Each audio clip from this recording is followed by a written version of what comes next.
Suppose अगर Elon Musk की net worth को कैश में कन्वर्ट कर दिया जाए और पाकिस्तान की 25 करोड़ की पॉपुलेशन में इक्वली डिवाइड किया जाए तो हर व्यक्ति के पास 1,37,600 रुपीज आ जाएंगे। और यदि इंडियन रिचेस्ट पर्सन की लिस्ट में से सबसे लोवेस्ट पर्सन राधा किशन दमानी की नेटवर्थ में से हर दिन 1 लाख रुपए भी खर्च किए जाए तो सपोज कितने साल तक चलेंगे। 17.5 बिलियन अमेरिकन डॉलर को मोटा मोटा भारतीय रुपए में बदलने पर 1,45,250 करोड़ रुपए होते हैं। यानी प्रतिदिन 1 लाख खर्च करने पर भी 1,45,250 करोड़ रुपयों को पूरा होने में लगभग 40 साल लग जाएंगे। अब आप सोच सकते हैं इलॉन मस्क की नेटवर्थ को खर्च होने में कितना समय लग जाएगा। आखिर क्यों दुनिया में यही लोग सोशल मीडिया और न्यूज चैनल्स में चर्चाओं का विषय बने रहते हैं? इन सब में एक सिमिलैरिटी है। इनका मानना है कि सफलता की ऊंचाइयां ना तो किसी डिग्री की चौखट से बंधी है और ना ही किसी किताबों के पन्नों में कैद है। जो इंसान नए विचारों को गले लगाने का साहस रखता है और उन्हें अपने ऊपर आजमाता है वही अपनी किस्मत खुद लिखता है।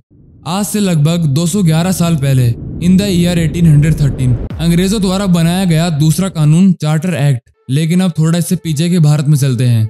5वीं शताब्दी में शुरू हुए और 12वीं शताब्दी के अंत तक चले 700 से 800 साल तक नालंदा विश्वविद्यालय में भी शिक्षा मुफ्त में दी जाती रही। यह राजाओं के दान और प्रजा के सहयोग से चलता था। दूर दराज और अन्य देशों से आने वाले छात्रों के लिए रहना खाना भी मुफ्त में उपलब्ध करवाया जाता था। मदरसा प्रणाली भारत में दिल्ली सल्तनत और मुगल काल में आई। 1192 AD में राजस्थान के अजमेर में सबसे पहला मदरसा बना। कुरान, हदीस, अरबी भाषा, इस्लामी कानून और फिक़ह जैसे विषय यहाँ पर पढ़ाए जाते थे। दिल्ली में ही सैकड़ों मदरसा थे जहाँ छात्रों को पैसा लेने की बजाय उल्टा दिया जाता था। गुरुकुल का सिस्टम लगभग 5000 साल पुराना है और वैदिक काल में बहुत प्रचलित था। यहाँ शिक्षा के साथ साथ जीवन जीने का तरीका, मानवता, भाईचारा, अनुशासन और संस्कार सिखाए जाते थे। नाम मात्र के दान या किसी खास सेवा के बदले यहाँ शिक्षा दी जाती थी। आश्रम भी एक तरह का गुरुकुल ही था जहाँ बच्चे अपने घर को त्याग कर आश्रम जाते थे, जिसे उपनयन संस्कार कहा जाता था। यहाँ ब्रह्मचर्य का पालन करना पड़ता था। वेद, मंत्र, व्याकरण, ज्योतिष और योग जैसी शिक्षा यहाँ दी जाती थी। शिक्षा पूरी होने पर गुरु की आज्ञा से ही घर लौटना पड़ता था।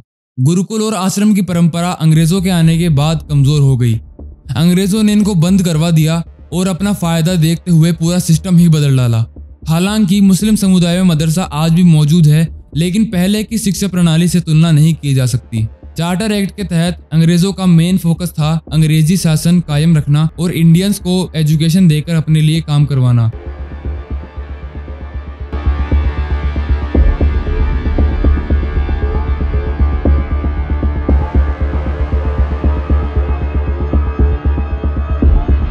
अंग्रेजों के आने से पहले the aim of Indian education was not only to gain knowledge but also to build character, develop morality and simply serve society. After the British came to India, they first opened an English medium school, St. George Anglo-Indian Higher Secondary School in Chennai in 1715, जिसमें अंग्रेज खुद के बच्चों को ही पढ़ाते थे।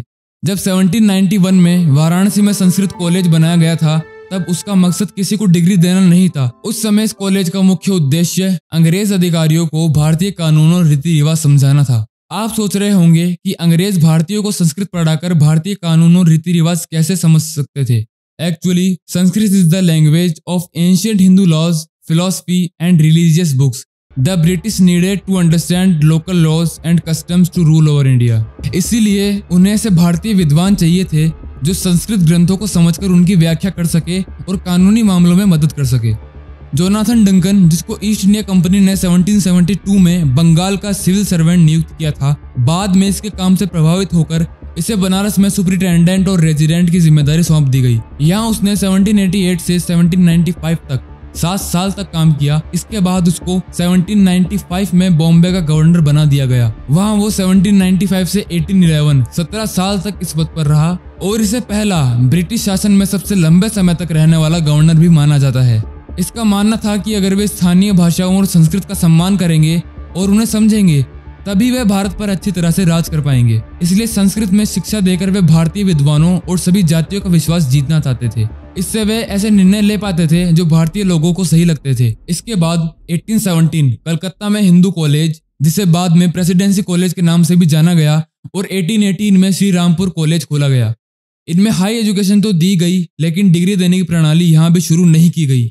अंग्रेजों ने जब चार्टर एक्ट बनाया तब एजुकेशन मीडियम इंग्लिश में रखा जाए या हिंदी में, इसे लेकर बहस हुई। इस बेस्ट ने 1835 में तूल पकड़ा तो थॉमस बेबिंगटन मैकाले, जो कि 1834 से 1838 तक भारत में गवर्नर जनरल की काउंसिल में लॉ मेंबर था, इसने अंग्रेजी शिक्षा को बढ़ावा देने के लिए सिफारिश की।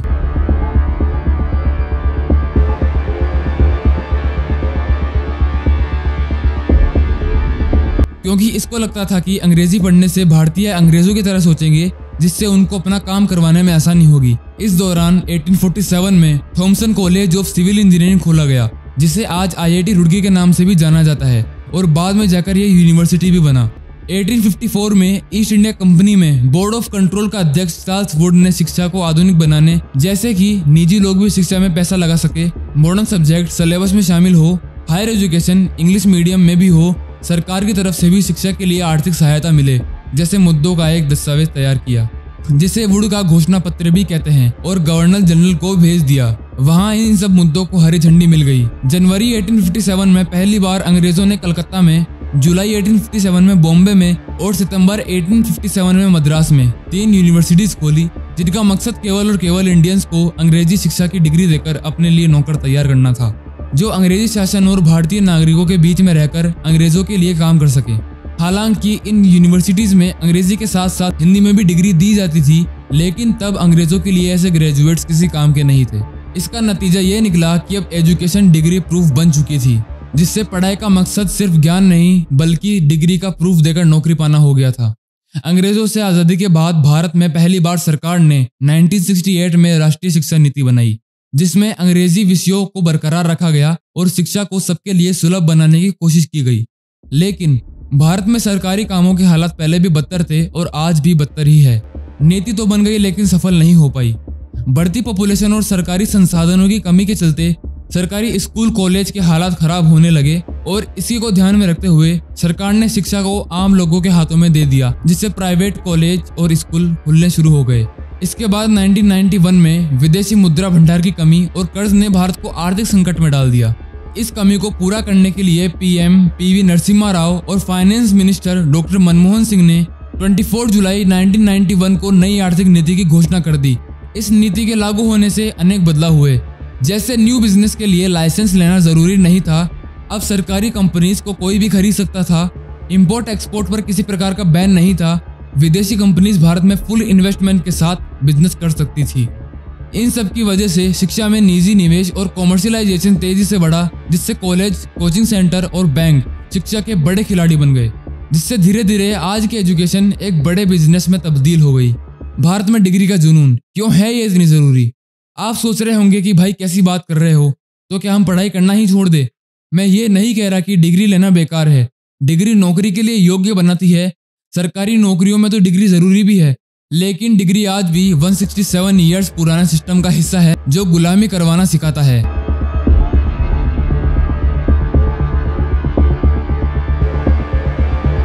Today, almost every young person has a degree, but only a few get jobs.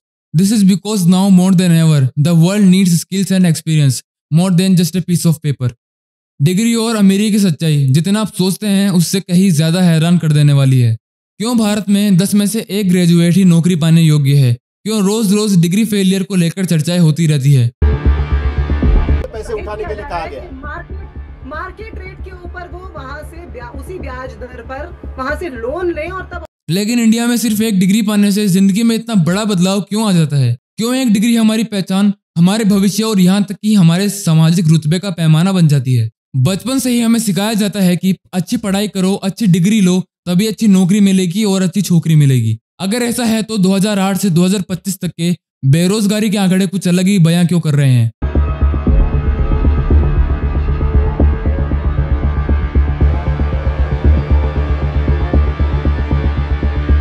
एक तरफ दुनिया में स्किल्स की बात हो रही है, वहीं दूसरी तरफ भारत में डिग्री को गोल्डन टिकट क्यों माना जाता है? क्या दुनिया भी ऐसे ही डिग्री के पीछे भाग रही है? अगर हम भारत की शिक्षा व्यवस्था की तुलना जापान और जर्मनी जैसे देशों से करें तो एक बड़ा फर्क दिखता है। वहाँ स्किल्स और प्रैक्टिकल नॉलेज पर ज्यादा जोर दिया जाता है। In Japan, schools don't only teach book knowledge to children, but also help them understand real life and teach them good moral values. वहाँ 10 साल की उम्र तक कोई एग्जाम नहीं होते। इस दौरान बच्चों को टीम वर्क, सेल्फ रिलायंस और समाज में रहना सिखाया जाता है। जापान में 99% से ज्यादा लोग पढ़े लिखे हैं। और वहाँ 22 बच्चों पर एक टीचर होता है, जबकि भारत में 40 बच्चों पर एक टीचर होता है। जर्मनी में पढ़ाई पर कम और प्रैक्टिकल लर्निंग एंड रिसर्च पर ज़्यादा ध्यान दिया जाता है। वहाँ सरकारी यूनिवर्सिटीज़ में फीस बहुत कम होती है, इसलिए अच्छी पढ़ाई सस्ते में हो जाती है। यही कारण है कि बहुत से इंडियन स्टूडेंट्स वहाँ जाकर पढ़ना चाहते हैं। In India, education is mostly based on book knowledge and memorization. There is less focus on skills and creativity here. Students को अपना विषय बदलने की आज़ादी भी कम मिलती है, जबकि अमेरिका जैसे देशों में छात्र आसानी से विषय बदल सकता है। भारत में पढ़ाई का मकसद रटकर परीक्षा पास करना और डिग्री हासिल करना होता है, जबकि जापान और जर्मनी में skills, ethics and problem solving पर जोर दिया जाता है। भारत में टीचर स्टूडेंट्स का रेशियो ज़्यादा है, लिटरेसी रेट भी कम है, लगभग 77%। जापान में लिटरेसी रेट 99% से ज़्यादा है। आने वाले समय में हुनर और कौशल वाली नौकरियों की मांग बढ़ेगी। अगर आपके पास हुनर है तो आप बिना डिग्री के भी सफल हो सकते हैं।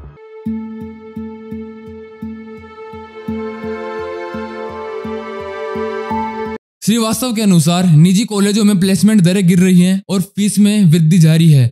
उनका कहना है कि भारत में 99% कॉलेज घोटाले करते हैं।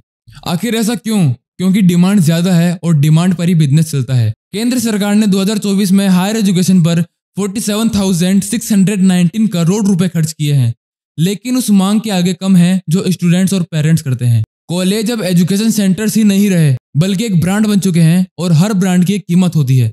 इस गेम का दूसरा बड़ा खिलाड़ी बैंक है। हर साल 22 लाख से ज्यादा स्टूडेंट्स एजुकेशन लोन के लिए एलिजिबल होते हैं। बैंक ने इन नंबरों को देखकर लोन फैसिलिटी को और भी आसान बना दिया है। कई स्कीम्स में तो कोई गारंटर या गिरवी की जरूरत भी नहीं पड़ती। लेकिन क्या यह कर्ज स्टूडेंट्स के सपनों को पूरा करता है या फिर नया बोझ डालता है? 40 लाख रुपए के एजुकेशन लोन लेने के बाद भारतीय छात्र का कर्ज में डूबा हुआ वायरल वीडियो कुछ अलग ही बयां कर रहा है।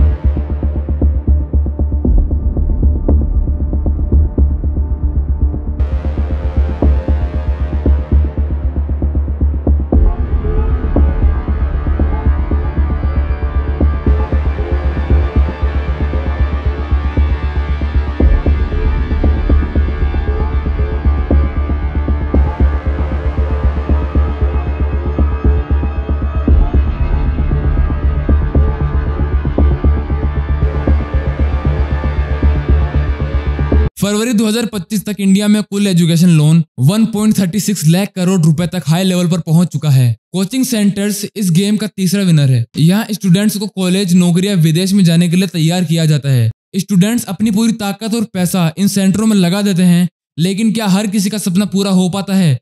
No. कोचिंग सेंटर सपनों की वो फैक्ट्री है जहां ज्यादातर प्रोडक्ट्स खराब ही निकलते हैं, लेकिन यहाँ सबका अलग अलग नजरिया है। स्टूडेंट्स कहते हैं कि हम सिर्फ एक अच्छी नौकरी पाना चाहते हैं, लेकिन इसके लिए हमें लोन लेना पड़ता है। बैंक कहते हैं कि हम स्टूडेंट्स को मौका दे रहे हैं, लेकिन लोन चुकाने की जिम्मेदारी भी उन्हीं की है। कोचिंग सेंटर्स का मानना है कि हम स्टूडेंट्स को तैयार करते हैं, लेकिन सफलता उनकी मेहनत पर निर्भर करती है। Remember, a degree only opens a door, but to move ahead through that door you need skills. तो आप क्या चुनेंगे, सिर्फ डिग्री या हुनर भी? आप अपनी राय कमेंट में जरूर लिखें। मिलते हैं अगली वीडियो में। धन्यवाद।